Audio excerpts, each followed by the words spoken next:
Section 13, Yusuf, verse 53 to Al-Hijr, verse 1. The section continues with the beautiful story of beautiful Yusuf alayhi salam.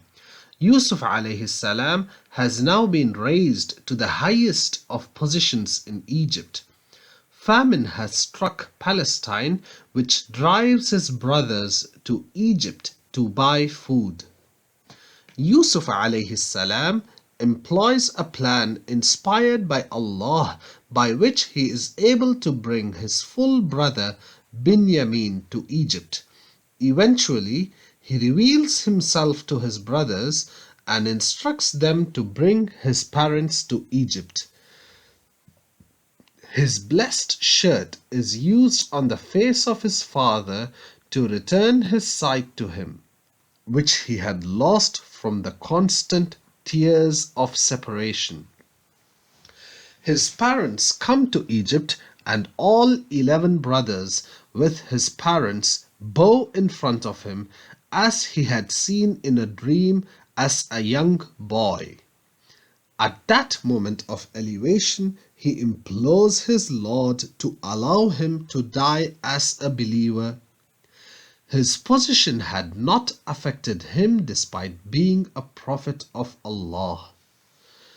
In this are glad tidings to the final messenger sallallahu alaihi wasallam that he too will be raised to the highest levels and will return victorious against those of his own people who wronged him.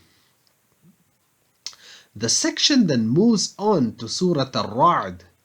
The surah begins by speaking of the existence and oneness of Allah, mentioning the perfection of His creation and how at the same time the unbelievers were in a state of denial.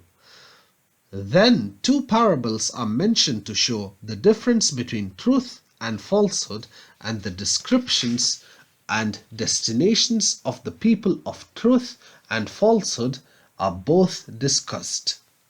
The surah then ends by confirming the truth of the final messenger sallallahu alaihi wasallam. The section then moves on to Surah Ibrahim, which, although it touches upon all the essentials of faith, focuses more specifically on prophets. The surah begins by speaking of the purpose of prophets, using Musa alayhi salam as an example. Then some general discussions that took place between prophets and their people are mentioned, followed by descriptions of the punishments that will be inflicted on the deniers of the prophets, the scenes from the day of judgment and within hellfire. The parable of a good word, the word of faith, is compared to a deeply rooted tree that bears much fruit, and a bad word, the word of unbelief, is compared to a tree that has no roots. Then comes the mention of Ibrahim alayhi salam, the father of prophets, who waged war against idolatry. The surah then ends by speaking in terrifying terms of the fate of the unbelievers on the day of judgment and the next world.